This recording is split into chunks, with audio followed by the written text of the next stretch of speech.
Call this meeting to order. Pledge of Allegiance. Councilmember Lawson. I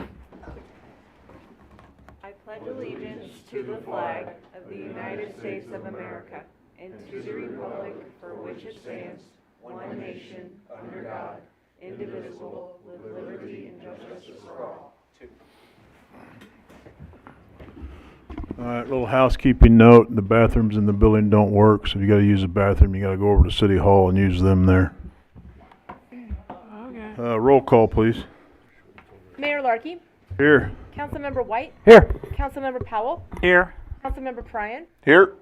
Councilmember Kraft, Here. Councilmember McCallum, Here. Councilmember Goff, Councilmember Lawson, Here. Councilmember Richardson. Here. We have a quorum. Personal appearances. Number 1, staff retirement. Whoever's up.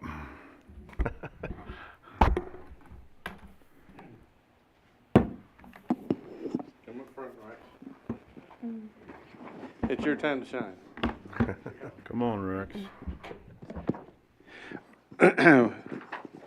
We're here tonight to thank Rex for his many years of service. How many is it now, Rex? 28. 28 years. I didn't want to get that wrong. He has 28 years of service. He's been the chief operator of the plant and is much appreciated. Here you go. Here's your certificate.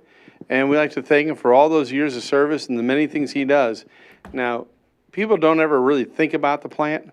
They kind of forgotten because it's way south out of the city limits. But that plant operates every day, all day long, and keeps chugging along thanks to people like Rex, who's out there to make sure the thing runs. And I can't thank him enough for all the years of service, the things they do. It's kind of one of those jobs that people don't think about, but is really needed and really appreciated. So Rex, I just want to shake your hand. Look right here, Mike. What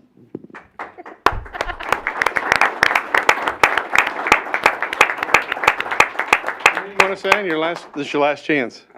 It's been a long time, but it's here. I've had fun. Thank you very much, Rex.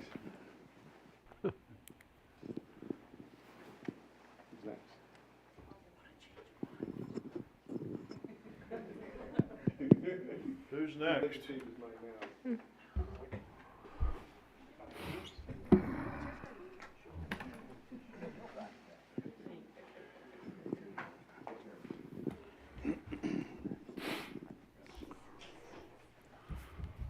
Right. Well, tonight we're going to recognize Diane Connor for her 35 years of service at the fire department. If you haven't been there, Diane's, the face. That's what you see when you come in the front door. She's currently the longest serving employee at the fire department by at least 4 years, almost 5 years.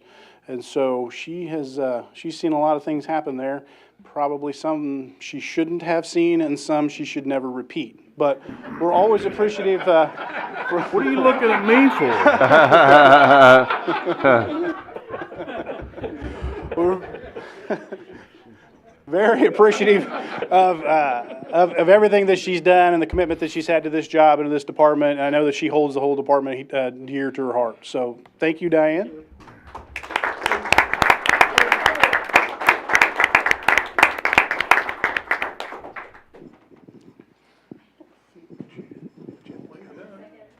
Oh, I didn't know you were coming. Do I have to do anything? No. Yes.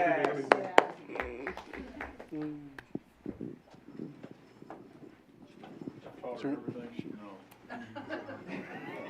That's the problem. Probably true, Norman. Scott Lyons, Police Chief. Tonight we're honoring Lieutenant Dan Davis with 30 years of service. And so, Dan, if you'll take that. 30 years of service, that's a long time in police work. That's about 150 years in dog years. But Dan has mostly been in patrol as a lieutenant and a police officer. He just recently transferred over to the Criminal Investigations Unit, which is very challenging for him. And so looking forward to him getting into new endeavors. He is the face behind and the author behind our peer support program that is important for the police department and also parts of our wellness program. And so we really do appreciate him, and he's also one of two of command staff peer support for those in the Kansas City metropolitan area. When you see that there is a severely injured officer at another agency or officer killed in the line of duty, often Dan is behind the scenes with the command staff, the chief of police and the staff, the administrators of other police departments. And I know that's not something that he looks forward to, but he does an incredible job in that.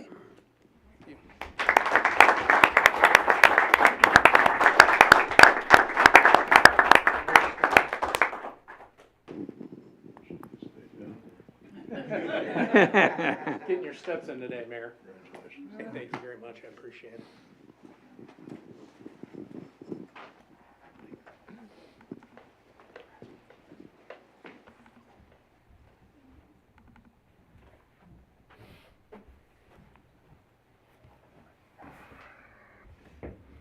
Any more? All right, E, unfinished business. 1, motion approving the final reading of Bill 2024-02. An ordinance amending Section 18-2 and Chapter 30 of the Unified Development Code related to the Old Town Belton Overlay District and Sign Code. Present. Second. Have a motion and a second. Any discussion? Yes. Go ahead. Well, at last week's SEAC, or Codes Enforcement, we discussed this about the fireworks sign, the signs in general, and then specifically fireworks signs, which now don't need a permit. And Matt explained why we did that, and that we have five or six local groups that do get permits to do this. So I didn't give them a heads up, but maybe you could just, within a sentence or two, go over what you told us last week, because I think it's important. Yeah, so the changes currently limit only the fireworks tent to one sign in the entire city. We know by practice that's not how the fireworks tent operators are operating. They usually have additional signs that they've made agreements with private property owners to place fireworks signs directing them to their tents.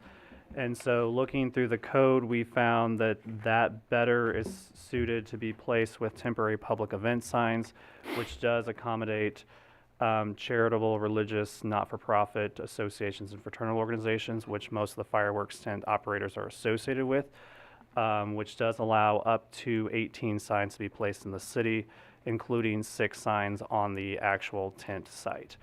With that, Councilmember Powell did have a concern of if that allows outside fireworks tent operators, outside the city limits, to place signs in the city limits. That is not addressed in this. It does not specifically say, even under the temporary public events currently, that that special event has to be in the city limits.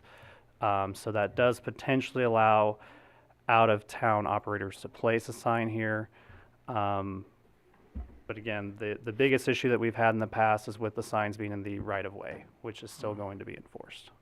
And I know this isn't part of this change, but this doesn't have any effect on fireworks sale permits. I mean, permits to, or licenses to sell fireworks. Correct. That is all still administrated by the fire department. So that's not, none of that is changing with this. This is strictly related to signage. Okay. This came up because I heard that some of the local groups didn't mind paying for a permit, a sign permit, if it kept out other local groups, but it doesn't.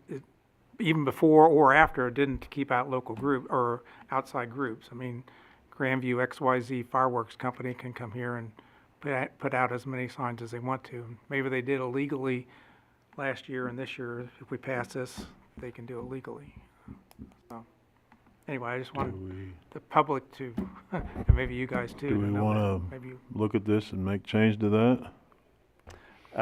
That is something that I did inform Patrick about that. So that would be something that I would need to discuss in more detail with him. Go ahead. We haven't had an issue. I mean, we've allowed essentially the fireworks stands that we do have licensed here to do more than the one sign that's been allowed technically by code, simply by not enforcing that. It's a 2-week period usually, and we have not had a lot of instances, if any, that I've heard of other fireworks stands outside of our community placing signage in the city. So, I mean, we can do that if we'd like to. If it becomes a problem is kind of where I'm more leaning, is if we see we have a problem with that, then we can address it in the future, and otherwise it's probably not a huge issue. That's just my perspective. Go ahead. I was just thinking, can we just put in the phrase Belton permitted fireworks stands?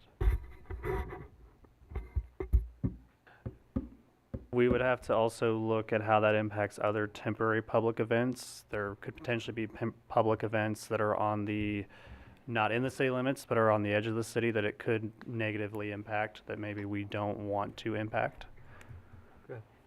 I'll just say that I think that the Codes Enforcement Advisory Committee was accepting of the way Matt explained it, and he did say, yeah, if this doesn't, just like he said, if this doesn't work out, we get a year or two of data that shows we're inundated with signs from all over the area, then maybe we change something. But I'm good with that, yeah. yeah, I'm Everybody okay okay with with it. I just thought it needed to be explained because there's a lot of information in the changes.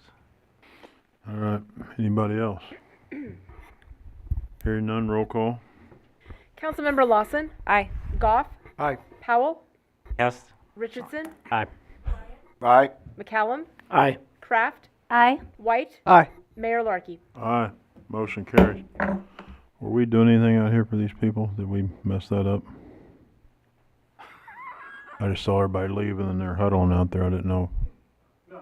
Okay, all right, I'm just making sure. All right. Wait, use the restroom. 2, motion approving the final reading of Bill 2024-03. An ordinance authorizing the filing of an application with the Missouri Department of Natural Resources State Revolving Fund Program for waterline replacements loans under the Missouri Safe Drinking Water Law, Section 640 RSMA. Present. Second. Have a motion and a second. Any discussion? Hearing none, roll call. Councilmember Pryan. Aye. Kraft. Aye. Powell. Yes. White. Aye. Goff. Aye. McCallum. Aye. Lawson. Aye. Mayor Larkey. Yes, Richardson. Aye. motion passes. F, new business. Number 1, motion approving the first reading of Bill 2024-04. An ordinance approving an amended development and maintenance agreement between the City of Belton and Autumn Woods Development, LP, for public and private infrastructure and site improvements in Autumn Woods. Present. Second. A motion and a second. You're up. Thank you, Mayor and Council. Before this evening are requests for an amended development and maintenance agreement and final plats for 2 phases of Autumn Woods. These are items 1, 2, and 3 under new business. The first item is the agreement, which is requested to be amended by the developer to allow the final plat for Phase 1 to be approved and recorded prior to the installation of separate water and sewer meters for each unit. Currently, all units are on a single meter, but the developer has proposed retrofitting these and having all future units be on an individual meter, which is standard for townhome-style units. This amended agreement includes language that the developer acknowledges that this amendment generally prohibits the selling, disposing, or transferring of any portion of the property prior to the installation of individual meters for each unit. And furthermore, this agreement remains with the property and all conditions still apply to any future owners. For the platting, the development is proposed to be replatted into 2 final plats. The final plat for Phase 1 includes 18 lots and 2 tracks, and the final plat for Phase 2 includes 16 lots and 3 tracks. With this replat, the developer is requesting each building be on its own lot. Although the density of the previously approved development is not changing, platting each building on its own lot does reduce 13 lots below the minimum lot size of 7,800 square feet for the R3 zoning district, as well as 3 lots below the minimum lot width of 65 feet, and all lots are less than the 120-foot depth requirement. Let's take care of 1 first Okay. and then go down in order. That way we don't get sidetracked, so. Any more on item 1? Go ahead. So I got something that may pertain to a different item, but it's all Autumn Woods. Let's if go that's- ahead then. So, there was some discussion on this at the Planning Commission, I know, and I went back and looked at the city council meetings from 2015 when this project was first kicked off and approved. I thought it was interesting that they had all the same concerns that we have, so that seems to be good and consistent that we're looking at the same thing. But so my understanding, and Matt, this question's probably for you. My understanding is that, so ultimately this is a private street, and that means all the maintenance on the road, from the, potholes to snow removal, things of that nature, will be the responsibility of the developers or whoever that owner would be. So then my question is specifically is, and I understand the way it's platted, it's the two plats and whatnot, but is it possible, if they're setting up individual meters, for them to sell this as individual lots? So if they set up individual meters, it's possible that they can be condoed. Each unit could be turned into a condominium. That is allowed under state law without any approval by the city. As long as there's individual water and sewer meters, there's not an issue with them doing that. The way they're proposing to do right now, though, is each building is on its own lot, so 3 units on a lot under the same ownership. But it is possible that they could plat or condo each one of those units, so there would be 101 owner-occupied units. So in the event that something like that were to happen, I guess my concern is what happens with the street maintenance? Is there like an HOA then that takes over, or like what, how do we ensure that? Yeah. Because like one of the big concerns we've all had is parking there, right? So I just want to know how we can make sure that that doesn't become a bigger problem. That is a requirement with if they were to sell this off, that's why the common areas are under tracks that will have to be placed into a property owners association. Okay, perfect. Thank you. Anybody else? Go ahead. Yeah, on page 5, it says that the amended development and maintenance agreement to modify section 3, but I didn't see the modification to section 3.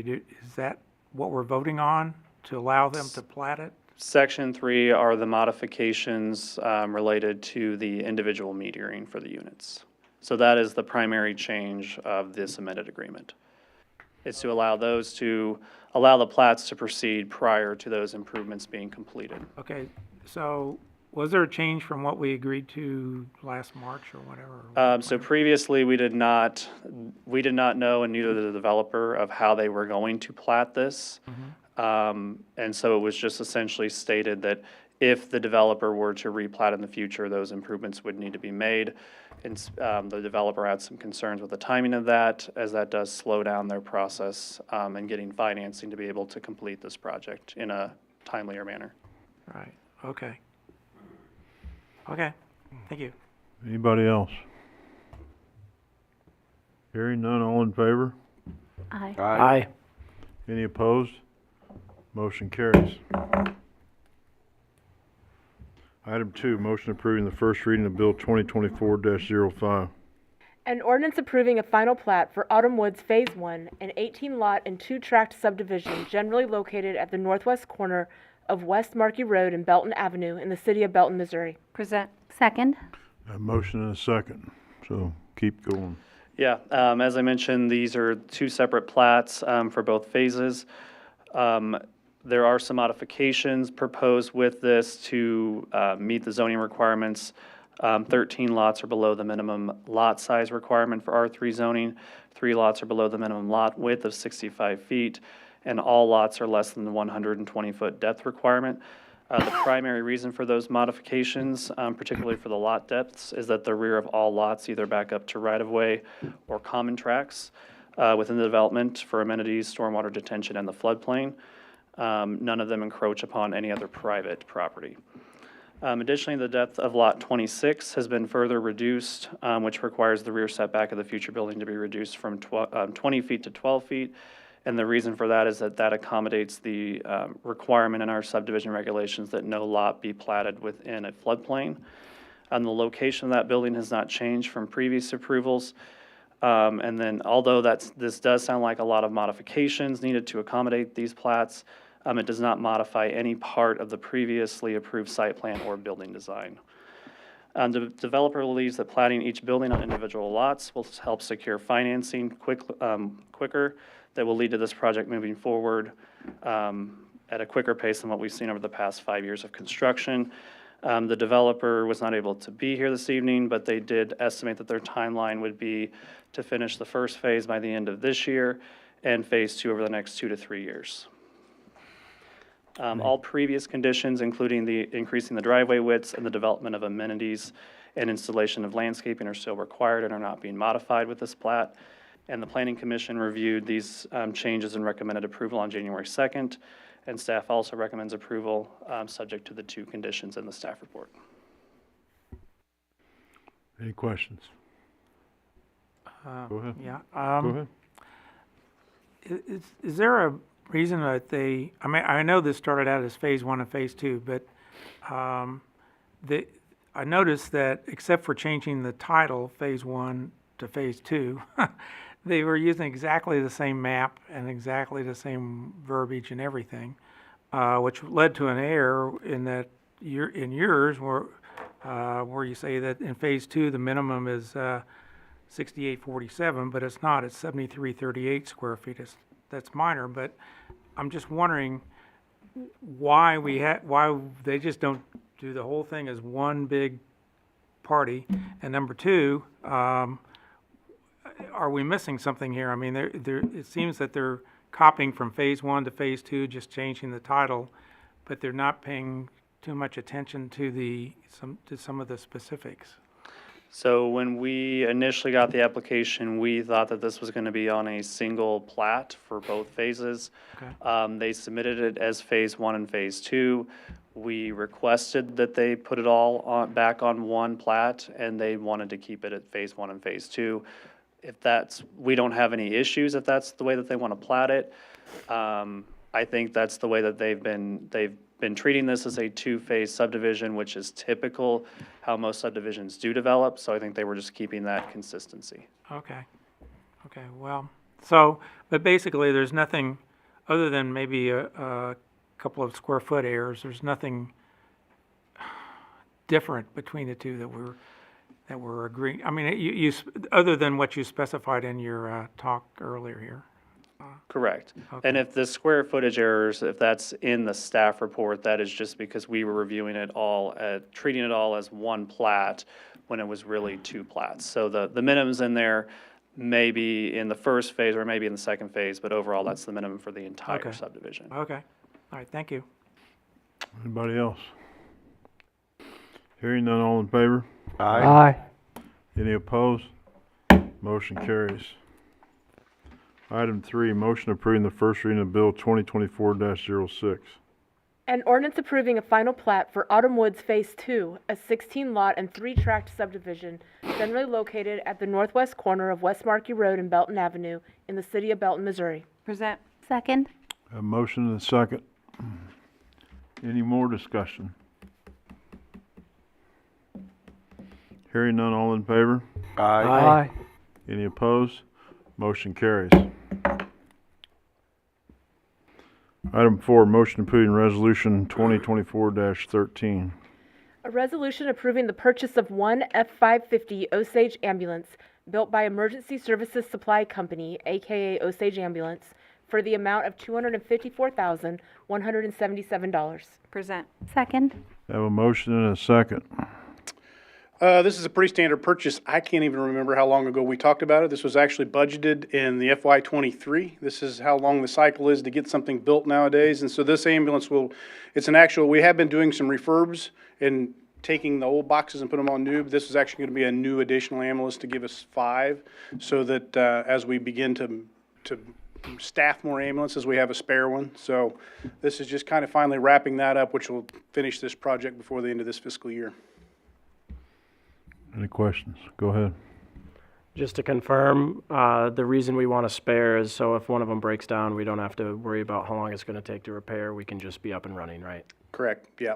We hope to soon staff 3 ambulances 100% of the time, but we have enough staffing now from time to time to run 4 on any given day. And it's not uncommon to be down a couple ambulances at a time sometimes for maintenance. Anybody else? Hearing none, all in favor? Aye. Any opposed? Motion carries.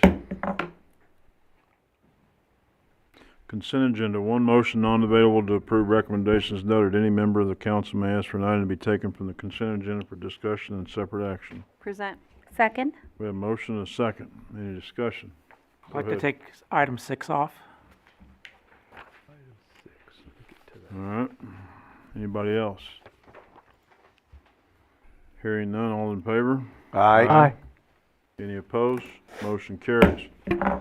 Item 6, motion approving resolution 2024-17. A resolution authorizing and approving the contract with Harvey Brothers for services for demolition and removal of 5 commercial buildings and miscellaneous materials and debris project in the amount of $45,000. Present. Second. Motion and a second. Okay, You're up. on page 63, it says, the contractor, that means Harvey, will notify the city as soon as possible if hazardous materials or waste are encountered during demolition so the materials can be disposed of properly. But in their thing, I didn't see anybody who's trained in hazardous materials. I didn't see any laboratory stuff mentioned. I didn't see any anything else about hazardous waste. So, I mean, if there's just a 5-gallon can of liquid, who are they relying on to make that decision that it's hazardous waste or not? Go ahead, But- one of you. Before we put this out to bid, we did do an environmental phase 1 on our own Oh, okay. to, to try and catch anything that could be an issue. And of course, if we had found something that could have triggered a phase 2, nothing was found other than, I believe, asbestos. And so this is just kind of a safeguard in case they were to encounter something that may have somehow been missed by the environmental phase 1 study. So we don't anticipate there should be anything, but this is, just to make sure. Now, are they trained to know and understand that? Well, I would think then if something was questionable, like an unlabeled can of smelly liquid, they would call the city, and then maybe the hazardous waste people through the fire department would know what to do with it. You want to add anything about how that? So basically, inside those buildings, there are a lot of different containers full of a lot of different liquids. And so we actually had them inspected. Safety Clean is actually coming out to remove them. Oh, okay. And so we'll have all that, we should have it all cleaned up. However, like you said, if there's a can in a corner somewhere that we missed, they're just supposed to notify us so we can get it taken care of. Perfect. Yeah, just, it didn't say that, I mean, you didn't have to say that in the contract, but anyway. And then, why is asbestos excluded? Maybe because you've already tested for it and you're gonna get it removed separately, or Asbestos has already been removed. it's already been removed? That's why the Okay, buildings are boarded up, because we had to remove the windows. okay. Thank you. Anybody else?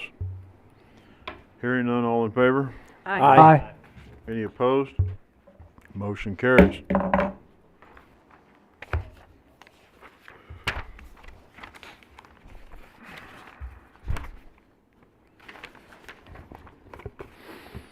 All right, H, communication from city council. Did we do the rest of G? Yeah, Oh, okay, sorry. I think we did, didn't we? No, we talked about G6. No, we did the rest of, Oh. did the rest of it, and then we did 6. All right. Am I wrong? No, you're on letter F. H. H. Communications from council? Yeah. That's where we should be, Sorry, I think. We're all confused. we're at communications from council, There we go. whatever letter that is. You're up. I have nothing except to thank the Public Works Department for the snow removal. That was an excellent job. We had an awful lot of that. I did have one call regarding the end of the driveway situation, but, there's no way, I know it's been discussed before, there's no way to really remedy that, but otherwise, for the mess we had, you did a good job, Greg.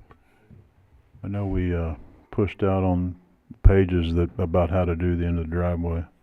Not that, at least we pushed it out there and so people could see that, so. Go ahead. Only thing I got is it's been 2 weeks. Do you have any more sleep, Greg? Not really. I know it's been 2 weeks of actual cold with snow still on the ground, which is somewhat surprising, right? So, and then we had the ice follow up. So hopefully warm weather's coming. You guys will be able to get a little bit of sleep. But I got nothing other than great job, Public Works. Almost like we're in Michigan. Go ahead. I got nothing. That's a switch. Go ahead. At the last Parks meeting, they approved their budget, so it will be coming to us next. Also Parks related, the Daddy-Daughter Dance is now a family dance. That'll be February 10th at Memorial Station. They're also doing a cardboard boat race at High Blue for $10. Participants age, I think, 8 and up can put together a cardboard and duct tape boat and brave the seas at High Blue. Interesting. Yep, and spring youth sports signups are happening now. And I'll just echo thanks to Public Works and GFL, our trash provider. They've had a hard time this winter so far. And also kudos to everybody that's had a multi-decade career here at the city. That was nice to start the meeting off with that. And there's a lot of folks like that, and that's a good sign. So thank you. I have nothing.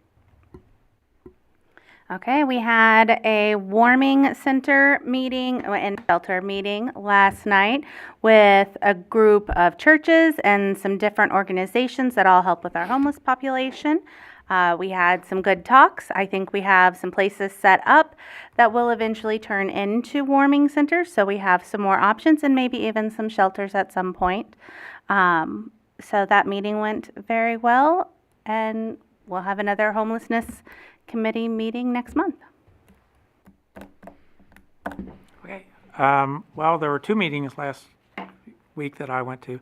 The Codes Enforcement Advisory Committee, and nothing amazing happened, but I thought some interesting things popped up. First of all, we discussed political signs, and it came out that there's no time limit for political signs anymore, so we could still have our signs up from 3 years ago. There's no problem.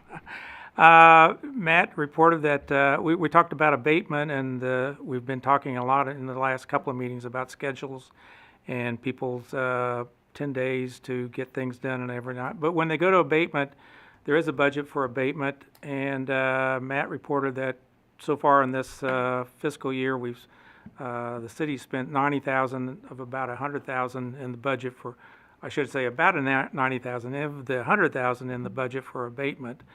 And he also said that then once some property is abated and the resident or owner still doesn't pay for the abatement, then we put a lien on the property, and we still have liens going back into the 1980s. So thanks for following those. Maybe we'll get something out of them at one point. And we also talked about snow removal. Everybody had a good word to say about Public Works, but the specific question that I had was about sidewalks, which isn't the requirement for the Public Works, but for residents by Code 19107. That Matt was saying, and I don't want to put words in his mouth, but it's not, particularly in a snow like we had, not strictly enforced, because I gave 2 examples. The guy across the street from me, at 92 years old, has 2 crutches, and he's out there shoveling his walk. I said, why the heck are you doing that? And so he said, well, I don't want to get in trouble with the city. On the other hand, I saw people walking on 58 and Y with cars going back and forth in slushy and icy conditions because businesses who could, I think, afford to, hadn't shoveled their sidewalks. So it's difficult to enforce that when you've got 90,000 other things going on, but it is scary to be walking on sidewalks that you just can't make it through, so you go out in the street and then you're subject to cars skidding around. And then the other meeting I went to was the TDD, and the only thing they did of substance, they've got the project going now for expanding Mullen Road, as we delayed adoption of our cooperative agreement with the city because I didn't understand the way the payments were going to go back and forth between the city and the TDD. So I'm going to look at that closer. Everybody's going to look at that closer, and we'll vote on it next week or next month. Sorry. That's it. To add something to what you said, I believe, didn't we change the way we do these liens, that it goes straight on the tax bill and doesn't sit there as a lien? Yeah, it's something that we are working through. We're trying to improve that process to clean all that process up. So the city gets their money back quicker than just letting it sit there. Okay. I just want to clarify that, so. Go ahead. I don't have anything. Thank you, Angie. That was a nice job of talking about the homeless thing last night. So, I don't have anything, other than thanking Public Works for all their hard work, like everybody has, so that's all I have. Joe? Yeah, we reminded the public and everybody on the council that next Tuesday is our 5th Tuesday of the month, and we have scheduled a budget work session to discuss operations here. So it'll be at 6 p.m. That's the only thing that'll be on the agenda, hopefully, at this point. And then the other thing I have is we also have dates for the City Council 101 class that we are going to be hosting for candidates who are running for City Council. Obviously, we can't require anything, but we're going to offer it as a chance to at least get a cursory understanding of all the different many tentacles of the city and what things we do and what things we're responsible for, and kind of how the operations generally work, and the relationship between the council and the staff and how that works. And so we are offering those on February 15th and February 29th. They are 2 different sessions, so the hope is that you will attend both if you're a candidate and you're interested. And those are at 5:30 p.m. and we'll hold them here. All right. Okay, items for review and discussion. Item number 1, Sheriff's Annex Development Plan. Yep, staff is currently reviewing a preliminary development plan and a preliminary plat for the Sheriff's Annex development near the southwest corner of 155th Street and North Scott Avenue. The property was previously the site of the Welcome Inn and is Zone C2 general business, and it's part of the North Scott overlay. The development plan includes 4 lots, which accommodates the Sheriff's Annex facility, Hope Haven, and 2 commercial pad sites along County Line Road for a hotel and a restaurant. The Planning Commission will hold a public hearing on that on February 6th for the development plan, and that will be brought forward to council in late February. Any questions? Item 2, Unified Development Code text amendments. Staff is currently drafting UDC amendments related to a few items that need some further direction in the code. The first is an update to various group living, land use definitions, and related zoning and use standards. That does include the addition of adding homeless shelters specifically to the code, as well as allowing certain group living uses in the C2 zoning districts, subject to special use permit review and approval. That also helps accommodate the Hope Haven proposal for the Sheriff's Annex site. The C2 zoning districts are generally more compatible with certain group living uses rather than residential zoning districts. Staff is also proposing to make some updates to the screening standards for rooftop building mounted and ground mounted equipment. The current language could be more plainly written to be more directive with the screening expectations. Current language is not clear and can be misinterpreted and has been misinterpreted by designers and contractors, which has created a couple of issues over the past 2 years. Our proposed language incorporates language from other cities in the metro. And then lastly, staff has received inquiries on the possibility of reducing the buffer requirements for marijuana facilities, which is set at 1,000 feet from the property lines of any school, church, or daycare. This 1,000-foot requirement is the maximum distance that is allowed under state law. This buffer has primarily created some challenges for locating facilities in the C2 zoning district, particularly near churches and daycares, which are also permitted in C2 zoning districts. Several cities in the metro have reduced that buffer, including Gladstone and Grain Valley at 750 feet, Raymores at 500 feet, and Liberty and North Kansas City are at 300 feet. Staff is not taking a position on that, but is interested to see if the council has any interest in reducing that buffer or to leave it at the current 1,000 feet that is in place. Any questions? What say you? Do we have a buffer for, say, bars or, breweries or anything like that? We do not. The only buffer requirement is specifically for the marijuana facilities, which was started out at state law, but did allow cities to reduce that further if they so chose.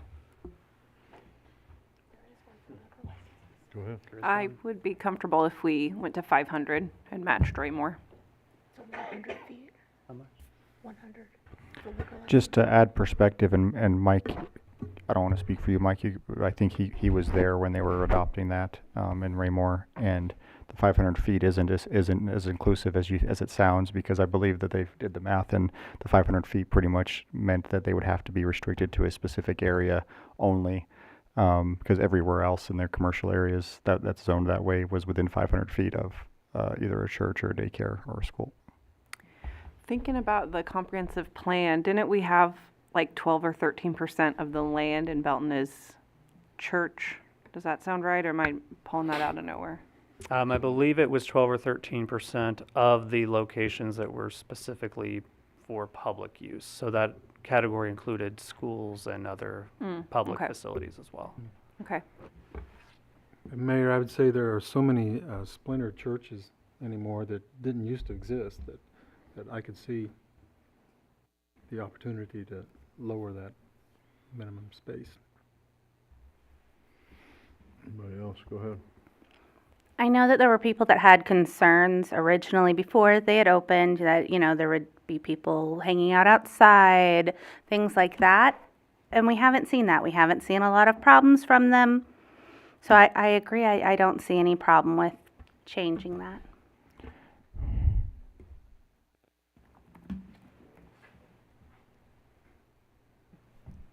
I would ask Matt, has that become an issue with anyone at this point?